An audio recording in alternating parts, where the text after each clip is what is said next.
অর্থনীতি রাষ্ট্রীয়ভাবে কায়েম না হয়, যদি ফেরেশতা জিবরাইল সেই দেশে বাস করে, সে ডাইরেক্ট হোক ইনডাইরেক্ট হোক সুদ খাওয়া লাগবে তারে। আপনারা বলেন কেন? কেন মানে আজকের সভাপতি না টুপি মাথায় দিয়ে আছে, এর ভেতরে সুদ আছে। না, উনি 200 টাকা দিয়ে ভালো টুপি কিনলো, তো টুপিটা যে ফ্যাক্টরিতে বানিয়েছে সেই লোকটা লোন নিয়ে ফ্যাক্টরি বানিয়েছে। আমি নিচে গেলাম না, এভাবে গোড়ায় হাত দিতে গেলে দেখা যাচ্ছে আমিও ধরা পড়বো, দরকার নেই। সুতরাং এই জন্য বলছিলাম জিবরাইল যদি দেশে এসে বলে আমি বসবাস করবো রাজশাহীতে, ওর ওষুধ খাওয়া লাগবে, উপায় নেই। কারণ কি? কারণ কোরআনে দেশে খালি পড়া আছে, এজহার নেই। কি নেই? কোরআন যদি সত্যি এজহার অবস্থায় থাকতো, প্রতিষ্ঠিত অবস্থায় থাকতো, আপনি জেনা করে বাঁচতে পারতেন না। কথা বলেন না? আজ অনেকে জেনা করার পরে মিষ্টি বেলায়, বাংলাদেশে নেই? 100টা জেনা করার পরে উনি এখন সাকসেস, এই জন্য মিষ্টি বিলোচন করছে। কোরআন প্রতিষ্ঠিত থাকতো, 100টা না, ওই একটা করার পরে ওরা আগাকে দিত, তখন বাকি 99টা আর কিছু করতে পারতো। প্রথমটাই আগা কাটা শেষ। এই জন্য নবীজি বলেছেন যদি এটা পড়ার পরে কেউ এজহার করার চেষ্টা চালায় আর হালালকে হালাল হারামকে হারাম জানার পরে মেনে নিতে পারে, আর মেনে নিতে পারবেন, তখন কোরআন এজহার থাকবে। আদখালাহুল্লাহুল জান্নাহ, নবীজি বলেন আল্লাহ তাকে যেন জান্নাতে দিয়েই দিয়েছে। এই আলেম না আপনি? জেনারে এখানে আলেম বসে আছে, উপাধ্যক্ষ। আদখালাহুল্লাহুল জান্নাহ, আল্লাহ তাকে জান্নাতে দিয়ে দিয়েছে না দেবে?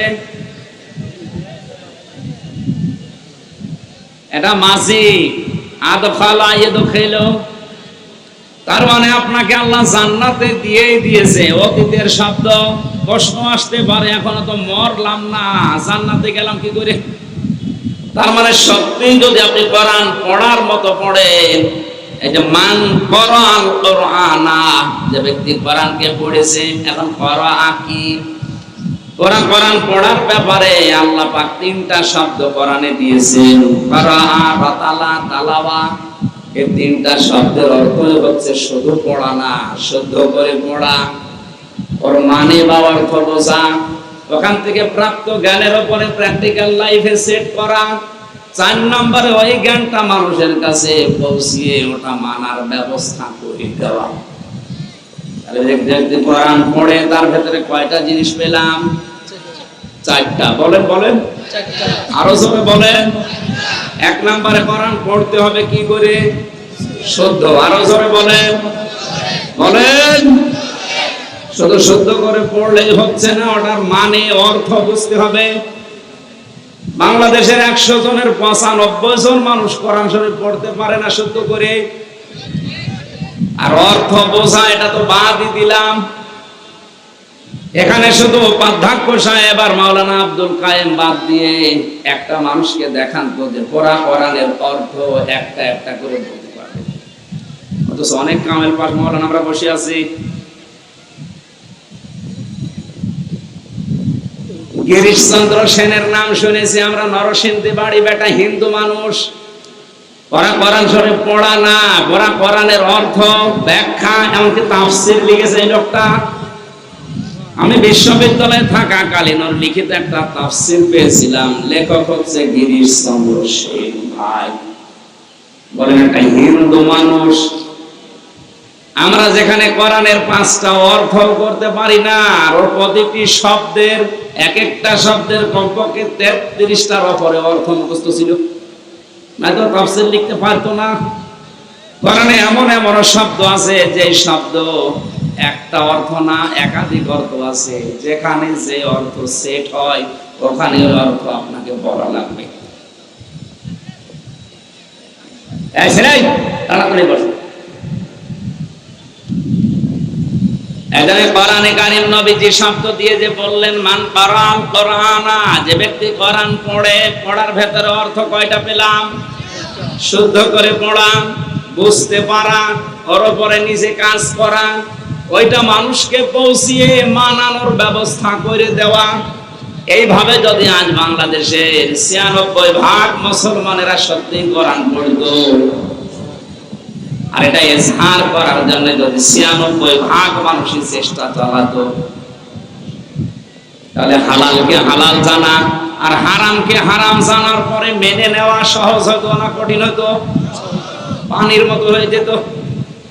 আজ আমরা এগুলো করি না, অনেকে শুধু পড়ার লাইনে আছি, এটা বোঝার মতো মন মানসিকতা নেই, মানবে সে চেষ্টা তো নেই। এটা যে মানুষকে মানাতে হবে এই চেষ্টাও আমাদের নেই। এজন্য কোরআন পড়ছে ঠিক, কিন্তু হালালকে হালাল জানার পরে আমরা মেনে নেওয়ার মতো অভ্যাস পাচ্ছি না, সে পরিবেশ নেই। মানতে গেলে আপনি বিপদে পড়বেন। কোরআন যে দেশে ইজহার আছে, ওখানে মানতে গেলে বিপদে না আরো পুরস্কৃত হওয়া যায়। হযরত ওমর কোরআনে কারীম যেহেতু প্রতিষ্ঠিত করেছিলেন, এজন্য তার দেশে মানুষ যদি কোরআন মানতো, সে বিপদে পড়তো না, আরো পুরস্কার পেত। সুবহানাল্লাহ বলতে পারেন নাই? তিনি বক্তব্য দিচ্ছিলেন, হঠাৎ করে মানুষের হক কি এই বিষয়ে কথা বলতে বলতে আলোচনা তিনি বন্ধ করতে বললেন। এক মুসল্লি এরকম একজন লোক ডাক দিয়ে বলে, খলিফা আপনার বয়ান বন্ধ করেন, আপনার এই ওয়াজ বন্ধ হওয়া লাগবে। বলে কেন? গনিমতের মাল হিসাবে যে সম্পদগুলো এসেছিল, প্রত্যেকে একটা করে কাপড় আমরা পেয়েছি, সেটা দিয়ে জামা বানিয়ে কেউ গায়ের উপরে দিয়ে এসেছি নামাজে, আর আপনার গায়ের ভেতরে দুইটা জামা দেখা যায়, একটা জামা একটা পায়জামা। কোথায় পেলেন আপনি? আপনি ক্ষমতায় আছেন, এই জন্য বেশি করে নেবেন। হযরত ওমর বললেন, এই জবাব যদি আমি না দিয়ে ওই যে আমার ছেলে আব্দুল্লাহ আছে, ও জবাব দেয়, নিতে পারবা? বলেন। হযরত আব্দুল্লাহ প্রথম কাতারে বসেছিলেন, ডাক দিয়ে বলেন, আল্লাহর নবীর সাহাবীরা, আপনারা যেমন একটা একটা করে পেয়েছেন, আমার বাবাও একটা পেয়েছে, আমিও একটা পেয়েছিলাম। আমার বাবার কাছে রাষ্ট্রীয় মেহমান বাইরের থেকে যখন আসে, ওনার একটাই মাত্র কাপড়, জমার দিন যদি ওটা পরিষ্কার করার জন্য ধোয়ার পরে শুকাতে দেয়, আর কোনো কাপড় নেই যেটা পরে রাষ্ট্রীয় মেহমানদের কাছে আসা যায়। আর নবীজি ঈদের দিন, জমার দিন আর রাষ্ট্রীয় মেহমানরা আসলে তখন তিনি জুব্বা গায়ে দিতেন। যেমন তেমন জুব্বা না, ওই দেশে হয়তো এই যে ক্যালেন্ডার বা ইস্ত্রি করার কি বলে এটার নাম, আয়রন মেশিন হয়তো ছিল না, কিন্তু জামাটা পরিষ্কার করার পরে ভাঁজ করে বালিশের নিচে দিয়ে মাথা দিতেন, ওইটা শার্ট হয়ে যেত। আল্লাহর নবী ছিলেন সারা জীবন পরিপাটি। আমি জেলখানার ভেতরে কোরআনের পাখিকে একদিন মাত্র দেখেছিলাম, ওর কাছে যারা ছিল তাদের কাছে শুনেছি যে ঘরটার ভেতরে তিনি ছিলেন ফাঁসির কন্ডেম সেল। ওই ঘরটা এই 13 বছরে পরিষ্কার পরিচ্ছন্ন করে পুরা মানুষ মনে হচ্ছে একটা সাজানো বাগান। ওখানে তো ওনার স্ত্রী ছিল না, ক্যালেন্ডার ছিল না, আয়রন ছিল না, অথচ তেল ব্যবহার করতেন, আতর ব্যবহার করতেন, মাথার চুলগুলো পরিপাটি করে রাখতেন। নবীজির এই হাদিসটা ফলো করে 13 বছর এক ঘরে কাটিয়ে গেছে। জেলে থাকা অবস্থায় তো আমি বুঝি না, ওখান থেকে শুনেছিলাম মারা গেছে। পরবর্তীতে ভিডিও দেখলাম, মরা চেহারা মনে হচ্ছে একটা জান্নাতি মানুষ ঘুমিয়ে আছে, অথচ বয়স 83-84 বছর। আমার এই 33 বছরে আমি পরিষ্কার থাকতে পারি না, হয়ে যায়। আর 13টা বছর থেকে গেল, কিছু মনে হচ্ছে না। এখান থেকে একটা মাসলা শিখলাম, জমার দিন, ঈদের দিন আর বিদেশি কোনো অনুষ্ঠানে মেহমানরা যদি আসে, ওই রকম একটা জাঁকজমকপূর্ণ অনুষ্ঠানে যেতে হলে কি গায়ে দেওয়া লাগে? জুব্বা। বলেন না কেন? এটা গায়ে দেওয়া সুন্নাত। অথচ ঈদের দিন এই সুন্নাতটা আমাদের এই দেশ থেকে হারিয়ে যাচ্ছে। এই যে এরকম এরকম চিরা জামা গায়ে দিয়ে ফুল ফুলওয়ালা এমব্রয়ডারি করা, আপনার তো সুন্নত আদায় হচ্ছে না, স্টাইল আর ফ্যাশন হচ্ছে। অনেকে করে তাই, ঈদের দিনও অনেকে জুব্বা গায়ে দেয়। আগামী ঈদ থেকে, জমা থেকে কোন বিদেশি অনুষ্ঠান যেখানে বড় জাঁকজমকপূর্ণ এরকম জায়গায় গেলে কি গায়ে দিয়ে যাবেন? এটা তো শুধু এই সামিয়ানার নিচে না, মানে বাইরে আমল করেন। এটা সম্মান কমাবে কেন? সম্মান আরো বাড়াবে।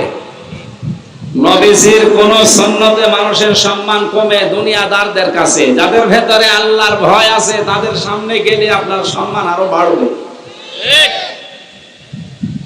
আব্দুল্লাহ জবাব দিলেন, আমার বাবা একটা পেয়েছিলেন, আমিও একটা পেয়েছি। বাবার জামা যেহেতু একটা, এই জন্য আমার জামা থাকার কারণে ওই কাপড়টা আমার বাবাকে আমি উপহার দিয়েছি। ওইটা নিয়ে আমার বাবা নিজে জোড়া দিয়ে ওইটা বানিয়েছে। যদি প্রতিষ্ঠিত না থাকতো, আর কোন চেয়ারম্যান যদি এভাবে কথা বলতো, কোন জনগণ যদি সামনে থেকে বলতো, চেয়ারম্যান কথা থামান, এত সুন্দর জামা কোথায় পেয়েছেন? রিলিফের মাল চুরি করা নাকি? আমার মনে হয় আর 10 বছর জেল হইতো। একটা চেয়ারম্যান, অথচ তিনি রাষ্ট্রপ্রধান, দেশের মতো না, সারা পৃথিবীর অর্ধেক জায়গা চালাতেন হযরত ওমর। এত বড় ক্ষমতা তার আঙ্গুলের ভেতরে আল্লাহ দিয়েছিলেন। সেই মানুষকে বয়ান চলাকালীন একজন সাধারণ মুসল্লি বয়ান বন্ধ করার পরে জবাব দিতে হয়েছে। এটা কোরআনে কারীম স্পষ্ট এজাহার, প্রকাশ্য প্রতিষ্ঠা কায়েম থাকার কারণে। এজন্য যে ব্যক্তি কোরআন পড়ে আর একে এজাহার করার জন্য চেষ্টা চালায়, এ কথাগুলো আমি এমনিতেই বলতাম না, আর যেটা নেই এজন্য আমি হাড়ে হাড়ে টের পাচ্ছি বাস্তবতা। আর রাজশাহীর মানুষেরা যারা আমরা শুধু টুপি মাথায় দেয়, এ দায়িত্ব কি শুধু আমাদের? বলেন, নামাজ যেভাবে ফরজ মনে করে এই লোকটা পড়ে, আমি পড়ি, আমাদের যদি মন ওইভাবে তৈরি করে কোরআনে কারীমকে এজাহার করতে হবে, যদি ওই মন নিয়ে করতাম, বাংলাদেশে 96% মুসলমান, কেউ বাধা দেওয়ার সাহস পেত, কেউ রাজনীতি বলতো? বলেন। এই জন্য আমাদের উচিত হবে আমরা কোরআনকে শুধু পড়বো না, এটা আমরা দাঁড় করানোর চেষ্টা চালাবো। নামাজ যেভাবে পড়ি, রোজা যেভাবে রাখি, হজ যেভাবে ভরসা করে করে আসি, কোরআন কি করে বাংলাদেশে কায়েম হয় আমরা ওইটা করব। আমরা রাজনীতি বুঝি না। আপনি মেম্বার, চেয়ারম্যান, মেয়র, এমপি, মন্ত্রী যা হবেন হন, কোরআন মানার একটা পরিবেশ আমাদের দেশে তৈরি করে দেন, আমরা আপনার পক্ষে আছি। এটা যদি রাজনীতি মনে করেন করেন, কারণ আমরা কোরআনের খাদেম, কর্মী, কামলা যাই বলেন, মরণ আগ পর্যন্ত আমি চেষ্টা করেই যাব, কারণ আমি বেতন চাই। কি চাই? কোরআনের পক্ষে যদি কাজ করি আমি বেতন পাবো, আর বেতনের নাম হচ্ছে জান্নাত। ওইটাই আমার উদ্দেশ্য। এজন্য আপনার উদ্দেশ্য এটা হওয়া লাগবে, আপনাকে আল্লাহ পাক জান্নাতে দেবে না, জান্নাতে দিয়ে দিয়েছে। অশাফাআহু ফি আশারাতিন মিন আহলি বাইতিহি কুল্লুহুম বাদ ওয়াজাবাত লাহুন নার। তাকে সুপারিশ করার জন্য এমন যোগ্যতা আল্লাহ কিয়ামতে দেবে 10 জনের ব্যাপারে তার পরিবারস্থ লোক থেকে, যারা জাহান্নামে যাবে এ সিদ্ধান্ত হয়ে গিয়েছিল। আল্লাহ পাক ওই সিদ্ধান্ত পাল্টিয়ে আপনার সুপারিশের কারণে কোরআনের ইজ্জতে শেষ পর্যন্ত পরিবারের 10 জন মানুষকে জান্নাতে প্রবেশ করাবে। সেই কোরআন শোনার জন্য প্রচন্ড রোদের ভেতরে আপনি বসে আছেন গরমে। আল্লাহ পাক যেন হাদিসটা আমাদের প্র্যাকটিক্যাল লাইফে আমল করার তৌফিক দান করেন, আমিন। সূরা বাকারার নামকরণের ভেতরে আমরা পড়েছি আল বাকারা। এই শব্দটা এই সূরার ভেতরে আল্লাহ নাযিল করেছেন, ওখান থেকে নামকরণ করা হয়েছে সূরা বাকারা। ঐতিহাসিক প্রেক্ষাপটের ভেতরে আমরা পেয়েছি একটা লোক নিজের চাচাতো বোনকে ফাঁসাতে গিয়ে চাচাকে হত্যা করার পর তার বাড়ির লোক নিজেদের শত্রুপক্ষের বাড়ির সামনে লাশটা রাতের বেলা রেখে এসে দোষ চাপিয়েছে তাদের উপরে। হযরত মুসা নবী আলাইহিস সালামের কাছে তারা সবাই মিলে গেছে, বিচার করে দেন। হযরত মুসা প্রথম যে কথাগুলো বলেছিল ওরা হাসির তামাশায় উড়িয়ে দিয়েছে। তিনি প্রথমে বলেছিলেন গরু জবাই করো, এটা যদি জবাই করে তারা ফেলতো তাহলে আর প্রশ্ন আসতো না। গরু জবাই করো বলার পরে ওরা এটাকে হাসি মনে করে বলছে গরু জবাই করবো, এ গরুর কালার কেমন হবে, এ গরুর বয়স কেমন হবে। আল্লাহ রাব্বুল আলামিন তাদের এই কথা শোনার পরে, অবান্তর প্রশ্নগুলো করার পরে এমন শর্ত জুড়ে দিয়েছে শেষ পর্যন্ত গরু পাওয়া যায় না। এখানে একটা মাসলা বের হয়, আলেমদের কাছে কোনো কিছু জিজ্ঞাসা করার পরে যদি সহজভাবে জবাব দিয়ে দেয়, বারবার আপনি পেছাবেন না। কথা বুঝতেছেন? বারবার যদি পেছাতে থাকেন ওইটা কিন্তু কঠিন হয়ে যাবে। এখানে তালাকের একটা মাসলা এসেছিল আজকে। যেহেতু দুইটা মত আছে, 4 ইমাম একমত দিয়েছে, অন্যান্য ইমামরা আরেকটা মতে আছে। হ্যাঁ, ওই মত আমরা মানি না, কিন্তু শ্রদ্ধা করি। আহলে সুন্নাত ওয়াল জামাত আমরা যারা মেনে চলি, অনুসারী যারা, তারা জানি বা বুঝি বা এই ফতোয়াইতে যে এক জায়গায় 3 তালাক দিলে তালাক হয়ে যাবে, সে রাগের মাথায় দেন আর এমনিতে দেন। অন্যান্য ইমাম যারা ফেকার আছে তারা বলেছে না, বিশেষ করে আহলে হাদিস দাবি করে যারা, সালাফদেরকে মেনে চলে কথা যারা বলে, ওনারা মত মানে ওনারা বলতে চায় এক জায়গায় 100 বার দিলে, এমনকি 29 দিন 30 দিন যদি একাধারে কেউ তালাক তালাক তালাক বলতেই থাকে, ওরা 30 দিন মিলে হবে একটা মত আছে। আপনি মানলে ওটা মান, অসুবিধা। আহলে সুন্নাত ওয়াল জামাতের মত 4 ইমামের, যে এক জায়গায় যদি রাগের মাথায় আর আনন্দে যেভাবেই হোক 3 বার কেউ বলে, ওর বউ তালাক হয়ে যাবে। আমার মাসলা বলার উদ্দেশ্য না এখানে, উদ্দেশ্য হচ্ছে কোনো বিষয় জানার পরে আপনার যেটা সহজ হয় এটা আপনি মেনে নিয়ে জীবন চালান, অসুবিধা নেই, কিন্তু বারবার আপনি পেছাবেন না কোনো জিনিস। মুসা নবীর জামানায় এই লোকগুলো বারবার পেছিয়েছে। প্রথমে যদি গরুটা জবাই করতো তাহলে মিটে যেত ছাতা। বারবার বলছে গরুর বয়স কেমন হবে, রং কেমন হবে, এ গরু কি খাবে। বারবার প্রশ্ন করার পরে মুসা নবী আল্লাহকে বলে, আল্লাহ একটা একটা করে কঠিন জিনিস দেয়। শেষে বলেছে গরু বড় বয়স হবে মাঝারি, রং হবে হালকা হলুদ। তো খুঁজেই পাওয়া যায় না শেষ পর্যন্ত। পাওয়া তো গেছে এক বুড়ির গরু পাওয়া গেছে।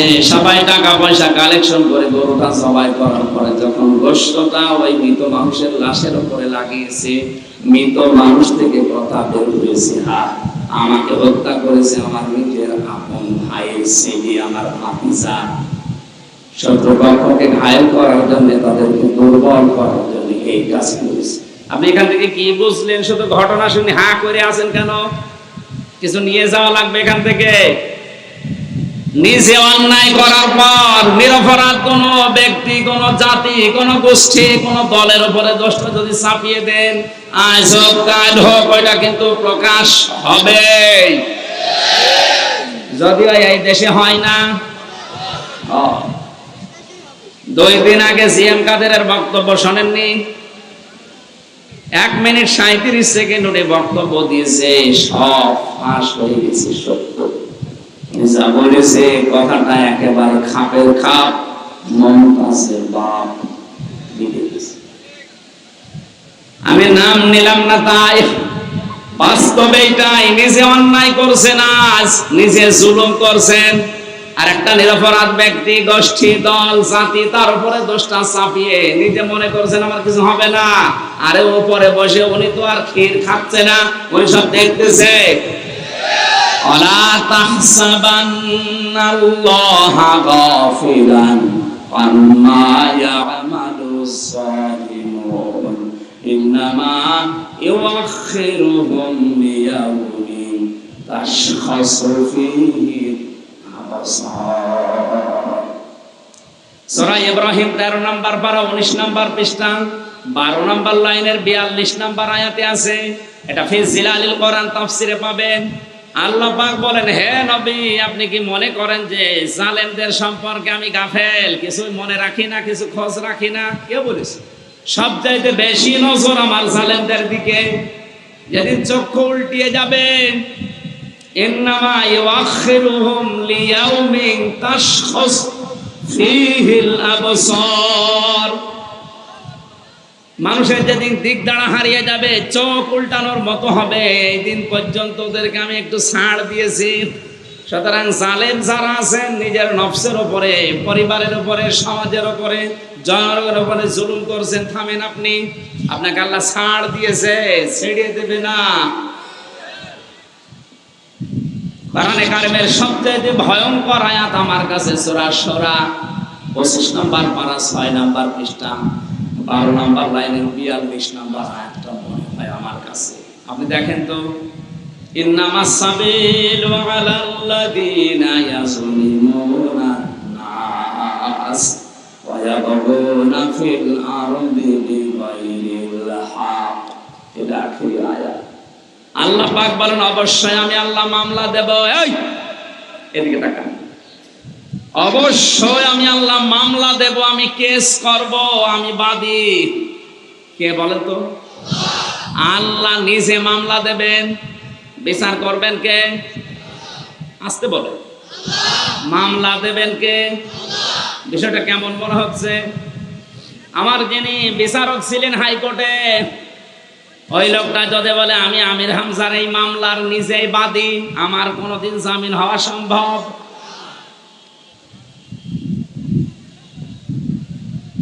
আরে ভাই, আমি তো 3 বছর থেকে আসলাম অন্য কারণে। আমার যদি এরকম কোন সাধারণ মানুষ মামলার বাদী হইতো, ওর মুখ বন্ধ করার জন্য 5 লাখ, 10 লাখ, 50 লাখ টাকা মুখের উপরে মেরে মুখটা বন্ধ করে দিতাম। মামলার বাদী তো এরকম সলিমদ্দি কলিমদ্দি না। মামলার বাদী একেবারে সরাসরি জিবরাইল। এজন্য ওরে টাকা খাওয়িয়ে কাজ নেই। যে মামলার বাদী যত বড় হয়, বিচার তত ঝামেলা। কি আজকে বাংলাদেশে কারো বিরুদ্ধে যদি প্রধানমন্ত্রী নিজে মামলা করে, ওইটা তো ছোটখাটো। আল্লাহ বলেন, আমি মামলার বাদী। কাদের? ইয়াজলিমুনা নাস।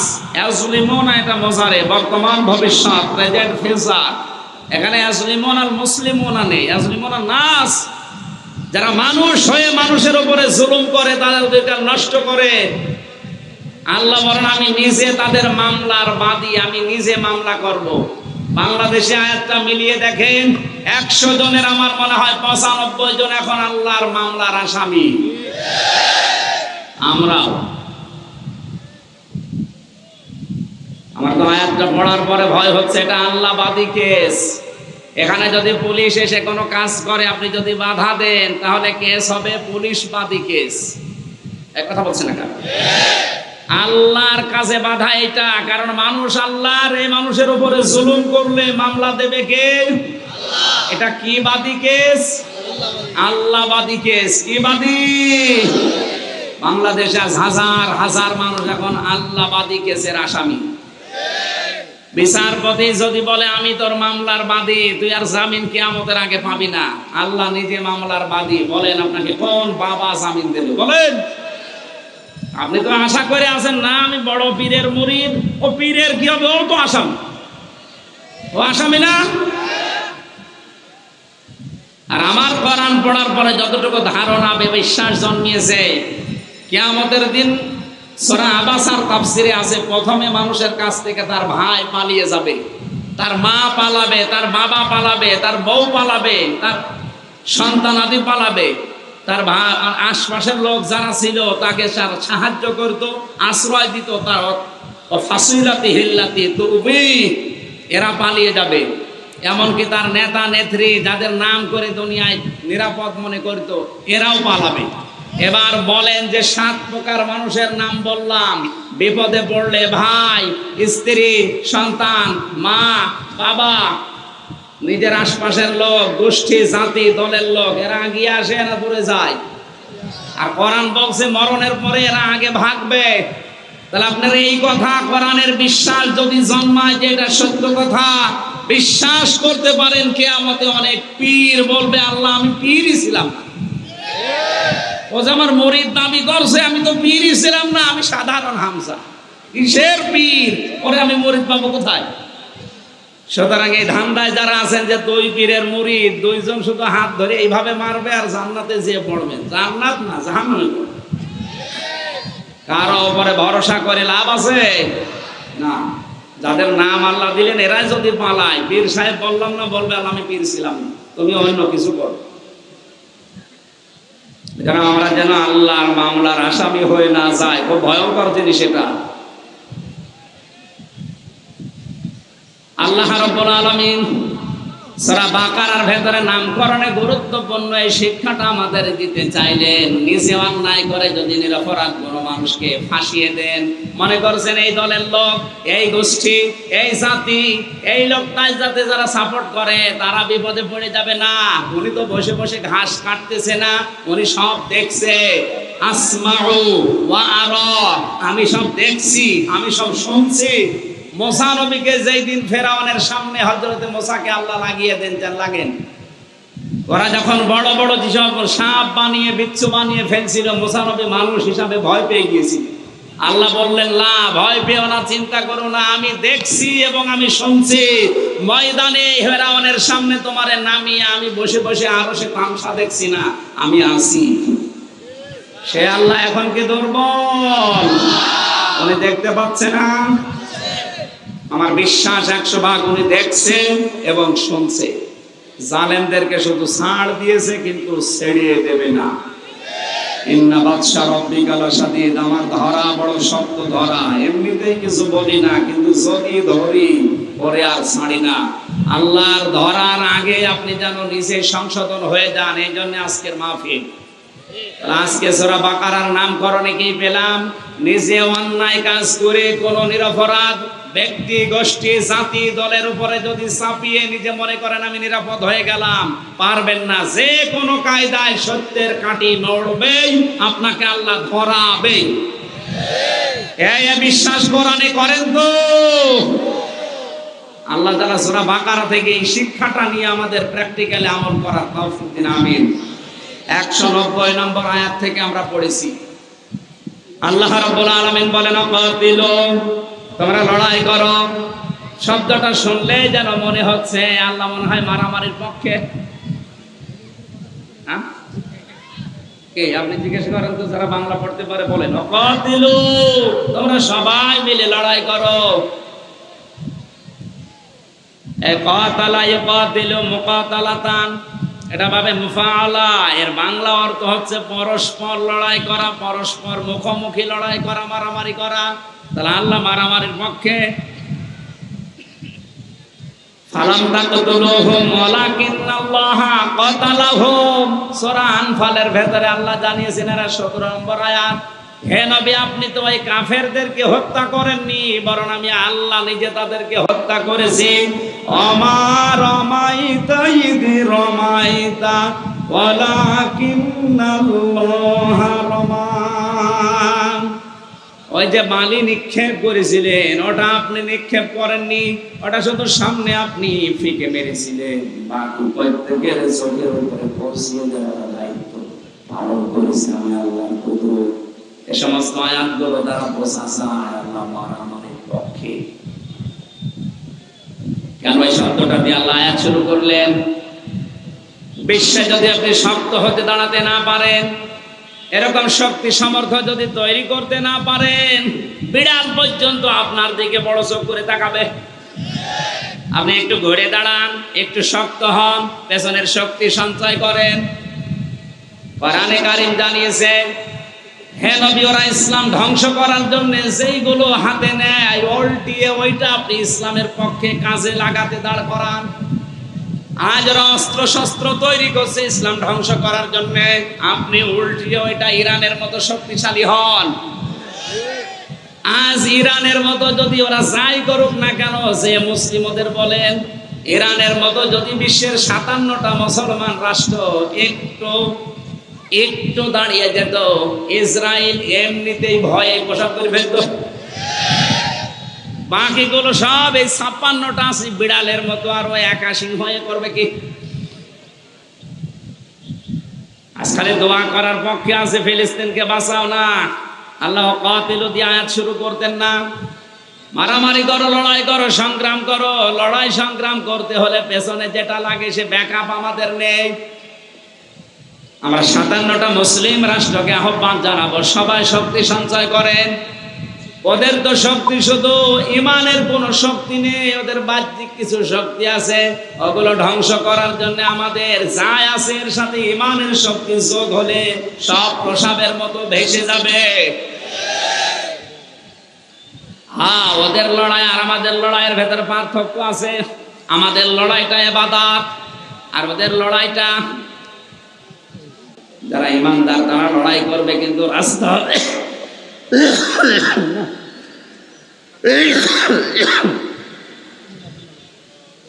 ধোলা ঢুকতেছে তো আমার এমনিতে সমস্যা, ধোলা আসলে কাশি না, দাড়ি সাদা, আমি সাদা হয়ে যাচ্ছি। দিনের বেলায় আর মাহফিল দেবেন না ভাই, এই গরমের সময় দরকার হয়, দরকার নেই, 1 বছর পরে নেন। যে গরু দিয়ে চাষ করে খাবে না, গরুই শুধু বুঝি চাষ করবেন কি? কষ্ট হয়ে যাচ্ছে আসলে। আল্লাযীনা কাফারু ইউকাতিলুনা ফি সাবিলিত তাগুত, যারা কাফের তারাও লড়াই করবে, সংগ্রাম করবে, মিছিল করবে, মিটিং করবে, তাদেরও কাজ কারবার হবে। কি হবে? তাদের কাজটা হবে তাগুতের রাস্তায়, শয়তানের রাস্তায়। ফাকাতিলু আউলিয়া শাইতান, তোমরা লড়াই করার জন্য প্রস্তুতি নাও শয়তানের অনুচরদের বিরুদ্ধে। ইন্না কায়দা শাইতানি কানা দাঈফা, শয়তানের যত চক্রান্ত সব একেবারেই দুর্বল। শুধু দুর্বল না, দাঈফ না, দাঈফা, একালিফ টান দিয়েছেন আল্লাহ। শয়তানের যত চক্রান্ত আছে সবগুলো একেবারেই দুর্বল, মাকড়সার জালের চাইতেও দুর্বল। জোরে বলেন সুবহানাল্লাহ। আজ ফিলিস্তিনদের পক্ষে শুধু দোয়া করা না, মুসলমানদের আহ্বান জানাবো, যদি ঈমান নিয়ে মরতে চান, যেহেতু ঈমানের 3টা স্তর আছে, অন্যায় দেখলে প্রথমে প্রতিবাদ জানানো হাত দিয়ে, এরপরে মুখ দিয়ে, এরপরে অন্তর দিয়ে। আমাদের কিছুই নেই, শুধু অন্তরে ঘৃণা করে আল্লাহ তুমি যা করো করো, হবে না। আপনাদের যতটুকু আছে যদি আমরা একটু নড়াচড়া করি, ওরা ওদের সাহস দেখাতে পারবে না, থেমে যাবে, কারণ ওদের ঈমানের কোনো শক্তি নেই, জাগতিক কিছু শক্তি আছে। আল্লাহ রাব্বুল আলামিন মুসলমানদের পায়ের নিচে যত সম্পদ দিয়েছেন, এরা যদি সত্যি একটু ঈমানের দিকে তাকিয়ে ওইটা বন্ধ করে দেয়, ওদের প্লেন, ওদের উড়োজাহাজ, ওদের বিমান সব বন্ধ হয়ে যাবে, ওরা না খেয়ে মরবে।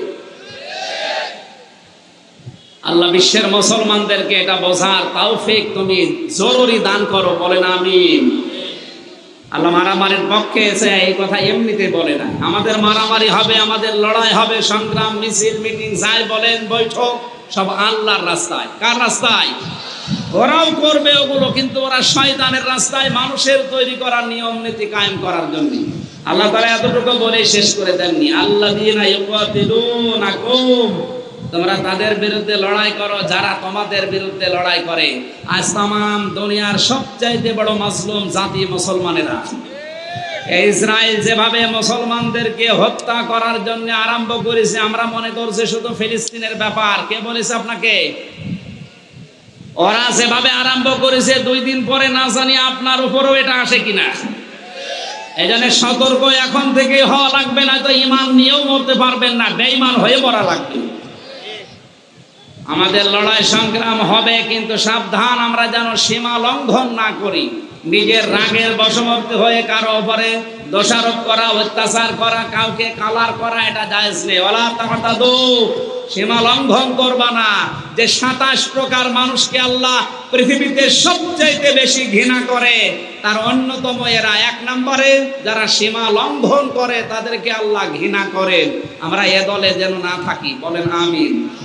ইন্নাল্লাহা লা ইউহিব্বুল মুতাদিন, অবশ্যই আল্লাহ সীমা লঙ্ঘনকারী যারা, তাদেরকে পছন্দ করেন না। এখানে প্রায় 9টা জাতির কথা আল্লাহ তুলে ধরেছেন যে এরা সীমা লঙ্ঘন করেছিল দুনিয়ায়। প্রত্যেককে আমার আল্লাহ দুনিয়ায় গজব দিয়ে একেবারে নিশ্চিহ্ন করে দিয়েছে। তার ভেতরে অন্যতম হযরতে সালেহ। কে বলেন বলেন? হযরতে সালেহ আলাইহিস সালাম ওয়াইদ ক্বালা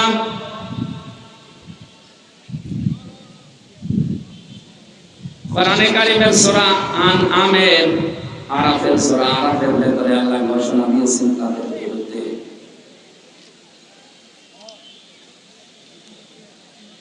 আল্লাহ রাব্বুল আলামিন জানিয়েছেন ওয়া ইলা আদিন আখাহুম হুম সালিহা ক্বালা ইয়া কওমি ইবুদুল্লাহ মা লাকুম মিন ইলাহিন গায়রু قد جاءتكم بينة من ربكم هذه ناقة الله لكم آية فذروها تأكل في أرض الله ولا تمسوها بسوء فيأخذكم عذاب أليم।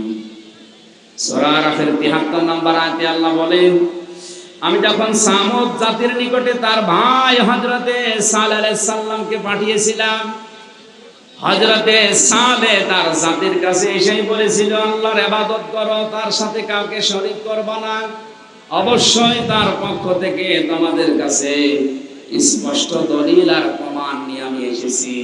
হাদিহি নাকাতুল্লাহ, তার ভিতর অন্যতম এই যে আল্লাহর উষ্টি। আর হযরতে সালেহের কাছে মুআজিজা দেখতে চেয়েছিল, যে বিশাল পাহাড়, পাহাড়ের পাদদেশে একেবারে চূড়ার উপরে যে পাথর আছে, ওই পাথরের ভেতর থেকে 10 মাসের গর্ভবতী একটা উটনি বের করে সেখান থেকে একটা বাচ্চা সহ উট নিয়ে আসো। আল্লাহ রাব্বুল আলামিনের নবী সালেহ সিজদায় পড়ে বলেছিলেন, মাবুদ তুমি আমাকে সাহায্য করো। শেষ পর্যন্ত আল্লাহ এই ব্যবস্থা করে পাহাড় থেকে উটটা পাঠিয়েছিলেন।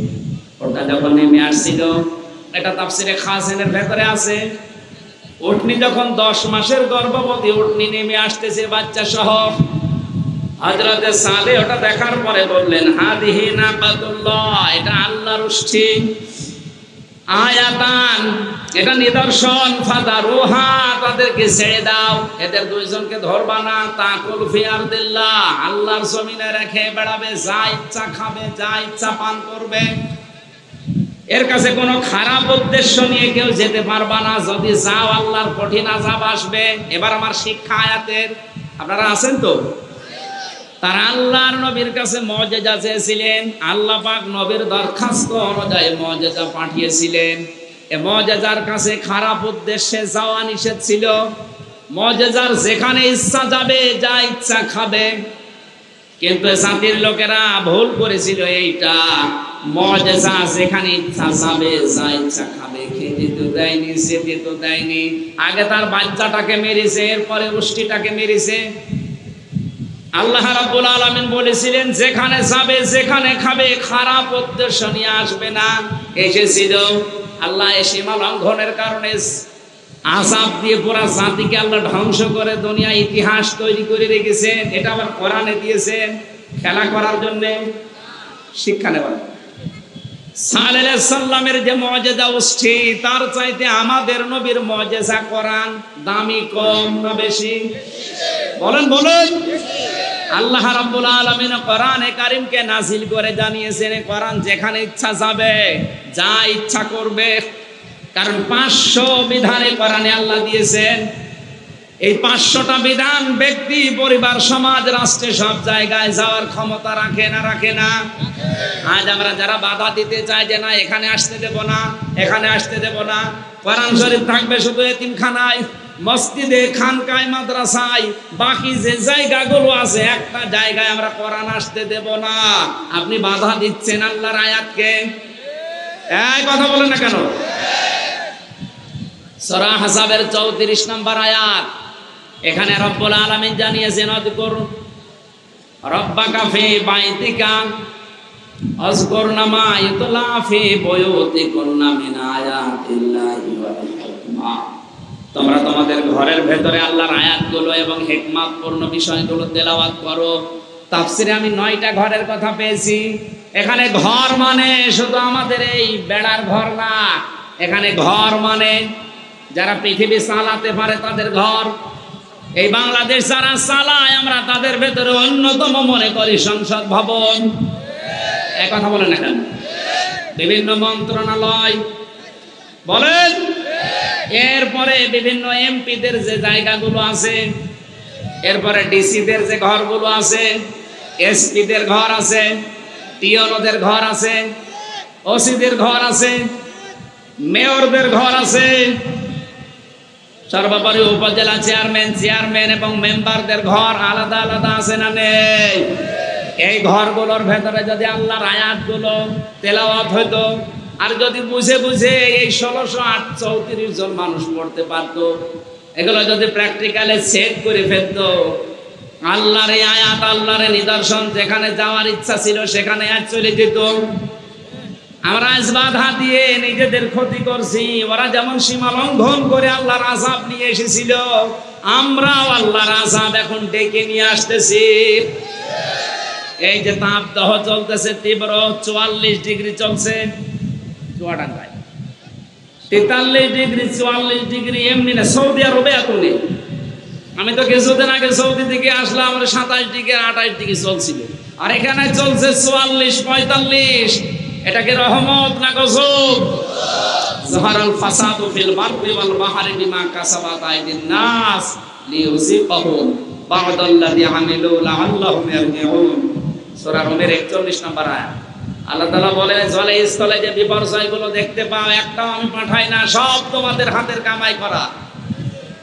সুতরাং আজ এই প্রচন্ড গরম এবং এই দুবাই যে অবস্থা হয়েছে, বিমানবন্দর পর্যন্ত ভেসে চলে গেছে, কোটি কোটি টাকার গাড়ি সব আল্লাহ নষ্ট করে দিয়েছে। উনি যদি ইচ্ছা করে বাংলাদেশকেও দাবিয়ে দিতে কয়েকদিন লাগতে পারে নাকি?